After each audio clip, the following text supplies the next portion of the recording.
Mihrab Cinta, karya Habibur Rahman Al-Shirazi. Dan novel ini juga dianggap sebagai novelet pembangun jiwa. Habibur Rahman Al-Shirazi ini merupakan pengkarya yang berasal daripada Indonesia. Dan novel ini juga sangat popular pada suatu ketika dahulu kerana novel ini telah diadaptasi kepada filem, iaitu Dalam Mihrab Cinta juga. Sinopsis berkaitan dengan novel ini, iaitu Dalam Mihrab Cinta, berkisarkan tentang seorang lelaki yang bernama Syamsul yang berasal daripada golongan kaya. Namun begitu, Syamsul ni seorang yang sangat nakal dan dia suka mencuri. Pada perawalan ceritanya, jalan cerita ni adalah Syamsul ni bertemu dengan seorang gadis yang bernama Zizi. Dan Syamsul telah hantu Zizi ketika Zizi sedang berlaku masalah, iaitu ada perompak yang ingin merompak Zizi. Daripada situ telah membawa mereka kepada pesantren. Dan dari situlah Syamsul cuba untuk berubah, mendekatkan diri dengan Allah Subhanahu Wa Taala. Dalam masa yang sama, di pesantren tersebut, Syamsul ni telah dicemburui oleh seorang lelaki yang bernama Burhan, kerana Syamsul ni sangat rapat dengan Zizi. Jadi Burhan telah menuduh Syamsul mencuri wang di pesantren tersebut, sehingga Syamsul ni telah dibuang daripada pesantren tersebut dan diberi hukuman, iaitu dibotakkan kepala. Dan dengan liku-liku ranjau yang Syamsul hadapi, Syamsul telah berjumpa dengan Shilvi. Dari situlah bermulanya bibit-bibit cinta antara mereka apabila Syamsul telah ditugaskan untuk mengajar anak muridnya yang tak silap saya adik kepada Shilvi rasanya. Dari situlah bermula bibit-bibit cinta antara mereka, dan banyaklah liku-liku antara percintaan antara Shilvi, Syamsul dan juga Zizi. Dan novel ini saya rasa sangat bagus kerana ianya menceritakan tentang bukan sekadar kisah cinta, namun begitu dia juga menyelitkan perihal agama, bagaimana seseorang itu daripada seorang yang jahat berubah menjadi seorang ustaz yang mampu memberi ceramah kepada orang ramai. Baiklah, daripada novel yang saya kaji ini, kritik ini, saya telah memilih satu teori yang berkait rapat dengan Dalam Mihrab Cinta bagi saya lah, iaitu teori takmilah.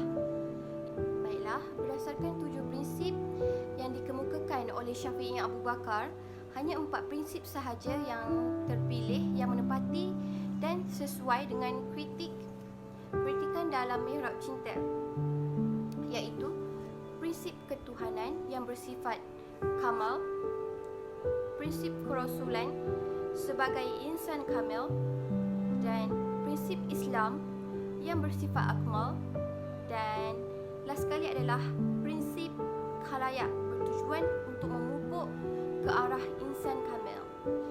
Baiklah, berdasarkan novel ini, iaitu saya telah memilih 4 prinsip yang saya telah jelaskan tadi, iaitu prinsip ketuhanan yang bersifat kamal, iaitu mementingkan kepada kesempurnaan dan keindahan. Hal ini dapat dilihat melalui watak Zizi dalam novel ini, iaitu mempunyai perwatakan yang yakin dan menepati sifat-sifat seorang wanita yang solehah. Hal ini kerana watak Zizi merupakan antara watak penting dalam novel ini, kerana dia menunjukkan kepada kita, kepada kaum wanita, bahawa pentingnya untuk menjadi wanita yang solehah. Dan di sini dalam babak-babak bagi novel ini turut menerangkan akan watak Zizi yang menghormati orang tua, sentiasa berbuat baik kepada orang ramai. Itu adalah watak Zizi yang telah diketengahkan oleh pengarang, iaitu Habibur Rahman Al-Shirazi. Prinsip yang kedua iaitu prinsip kerasulan sebagai insan kamil. Terdapat 3 konsep ideal dalam keinsanan berdasarkan falsafah pemikiran Islam, iaitu insan kamil, insan khalifah dan insan rabbani. Insan khalifah adalah merujuk kepada kemampuan menjadi khalifah, manakala insan khalifah dan rabbani ini juga dianggap sebagai meningkatkan insan kepada insan kamil, iaitu Rasulullah sallallahu alaihi wasallam. Dalam novel ini juga bahawa adanya wujudnya amalan-amalan Rasulullah SAW yang diketengahkan dan dibawakan oleh watak-watak iaitu seperti Syamsul, Shilvi dan Zizi yang mengamalkan amalan Rasulullah SAW yang mampu untuk pembaca amalkan dan juga lakukan apabila mempunyai masa lapang. Dan novel ini sangat mementingkan kepentingan dan perihal agama yang sangat tinggi. Baiklah, prinsip seterusnya ialah prinsip Islam bersifat akmal, iaitu menjelaskan Islam merupakan satu-satunya agama yang diredainya dan merupakan agama yang sempurna dari segala aspek. Hal ini terbukti melalui watak Syamsul yang digarapkan oleh pengarang. Yang jelas antaranya adalah Syamsul sering mengucapkan Alhamdulillah dan syukur. Dan dalam novel ini terdapat banyak dialog yang menjelaskan ataupun bukti bahawa Syamsul selalu menyebut perkataan Alhamdulillah dan syukur, diketengahkan oleh Habibur Rahman Al-Shirazi. Baiklah, yang terakhir adalah prinsip khalayak yang bertujuan untuk memupuk ke arah insan kamil. Prinsip ini umum sudah ketahui bahawa memberi penekanan terhadap hubungan karya dengan khalayak ke arah insan kamil. Khalayak adalah suatu kumpulan sasaran yang perlu dibina oleh penulis melalui karya yang dihasil berdasarkan prinsip khalayak. Dapat dilihat bahawa novel ini mampu untuk menjadi sebagai suatu pengajaran ataupun sebagai elemen ataupun ilmu yang positif kepada para pembaca supaya menjadi ikutan. Berdasarkan novel dalam Mihrab Cinta ini mampu untuk menyemai nilai-nilai positif kepada para pembaca untuk dijadikan teladan dan pengajaran serta ikutan kepada para pembaca.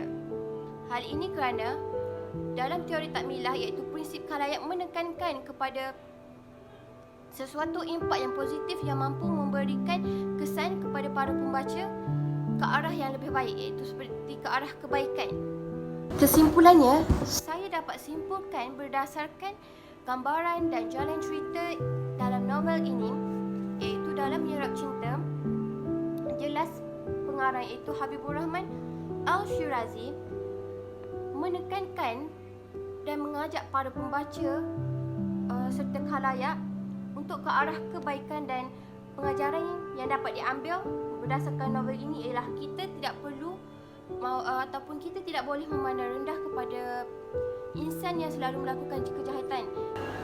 Hal ini kerana kita tidak tahu masa depan seseorang itu, sama ada dia terus berubah menjadi jahat ataupun dia berubah menjadi lebih baik, seperti watak Syamsul dalam Mihrab Cinta ni, yang dia merupakan seorang pencuri telah berubah menjadi seorang ustaz. Dan bab kata pepatah Inggeris iaitu Don't judge book by its cover. Sekian sahaja daripada saya.